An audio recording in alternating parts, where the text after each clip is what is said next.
Hi! Welcome to this part of my review featuring the Weird Frontiers core rulebook. If you haven't seen the other parts of my review, featuring this dungeon crawl classic style Weird West role-playing game, please check out the playlist in the description below. This time we are going to talk about magic. We begin with the history of magic. Although no recorded history exists of a period when the earth flourished with an abundance of arcane energies, students of the esoteric know differently, and are well versed in a time when man coexisted with wondrous creatures and humanoids that defy all logic in modern times. Magic existed. The earth itself could be compared to a giant sentient battery, giving fuel to the imaginative fires of those wise in the ways of magic, fueled through ancient ley lines, dating back to the time of creation. Sadly, humanity's thirst for power and forbidden knowledge brought an end to the age of magic, despite warnings from those who knew full well the folly of stepping through doors that lead to things that promise overwhelming power for small favors. The fall of magic came about through the meddling of a powerful cabal of those well versed in the arcane, those with a thirst for power that could only be sated by dabbling in magic found in dark tomes never meant for human eyes. After centuries of searching and paying the price of blood and soul, an ancient forbidden tome fell into their wretched hands. The Necronomicon, of course, a living artifact, would act as the key to open wide the cell doors to a race of powerful beings known as the Elder Gods. The world was covered in a shroud of infectious darkness.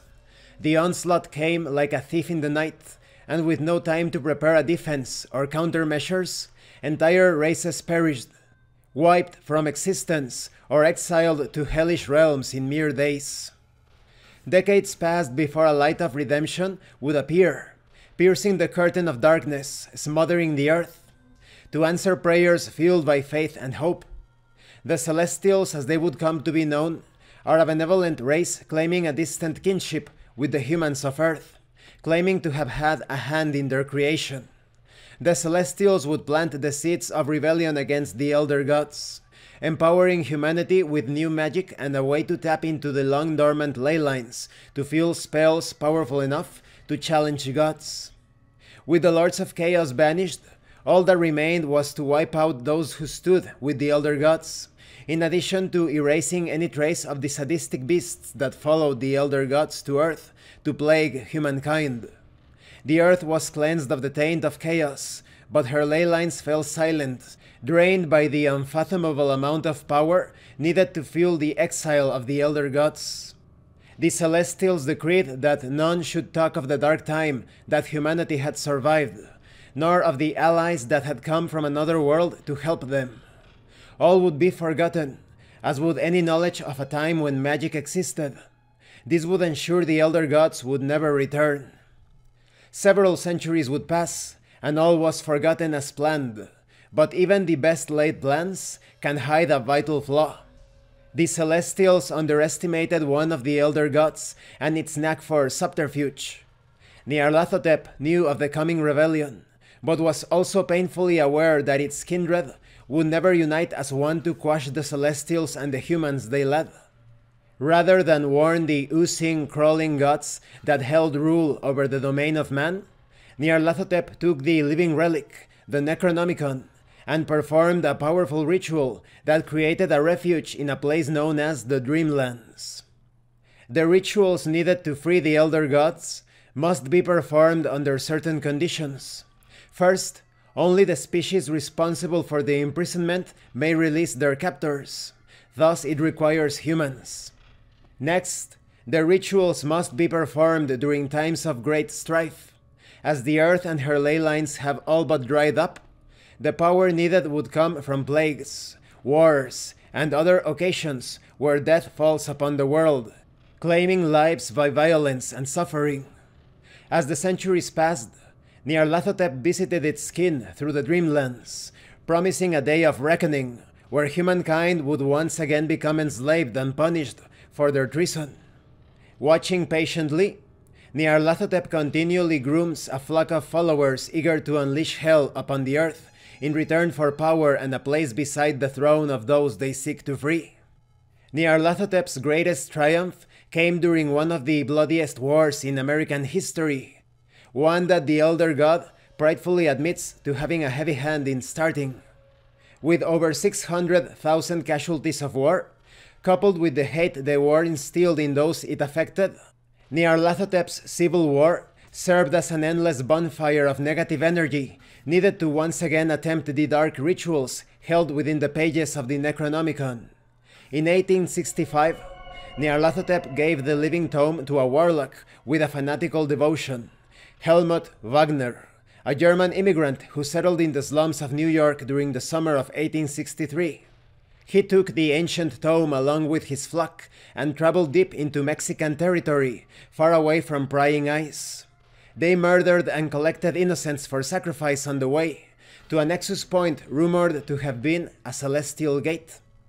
The first of two rituals proved to be a success for the Dark Apostle, and after days of sacrifice and self-mutilation from their followers, the slumbering elder gods, roused from their dimensional slumber, suddenly made aware of the warded prisons holding them captive. But it was thanks to a courageous band of Texas Rangers that their ritual processes were ruined. Though the elder gods were contained and the ritual ruined, the world still found itself home to the twisted things oozing from beyond the summoning gate. A new darkness stained the land, followed by creatures bound to the elder gods. The 7 days of rituals and sacrifice triggered strange events and astral phenomena, like the lunar eclipse that lasted 7 straight days. Mass hysteria led to mass murders and suicides. This period was forever known as the 7 days of night. The Walking Dead destroyed towns, while more sinister things waited in the shadows to snatch up those unaware of the new neighbors they were about to become a meal for. Much like a host body fights off the destructive nature of a virus, the earth has grown infected from the whipping taint of the elder gods and is fighting back. The gates to something worse than hell has opened, if only briefly, but long enough to allow a taint to infect our lands. However, Mother Earth would not succumb, and long dormant ley lines pulsed with arcane energies once again. Kissed by the power of the ley lines, rare individuals are capable of things no mere mortal could ever perform. The power of the ley lines have opened a second age of magic, where occult-empowered heroes face off against these vile threats. Along with the rebirth of magic, creatures and races thought to be only the stuff of legend have slowly appeared all over the world. By 1870, the magical and the eldritch became a reality in the lives of everyone. And this concludes this part of the review. In the next part we are going to talk about the rules of magic. I like how the fiction behind the magic in Weird Frontiers is intertwined or interwoven with real history, using pivotal moments within the timeline as keystones to explain the appearance of Lovecraftian horrors. Maybe I would have toned down the bit about the Celestials because I find that part of the story a bit too hopeful. That is, I wanted things to be a bit more bleak, but as it stands, the lore is perfectly usable and quite extensive. I just gave you a small sample of the entire thing. Thank you for watching this part of the review, and thank you for your likes and your comments. If you have any questions or comments, please let me know. And thank you so much to those of you that are going the extra mile to support the channel. If anyone else wishes to further support the channel, the information on how to do that will be in the description below. Once again, thank you, and see you later.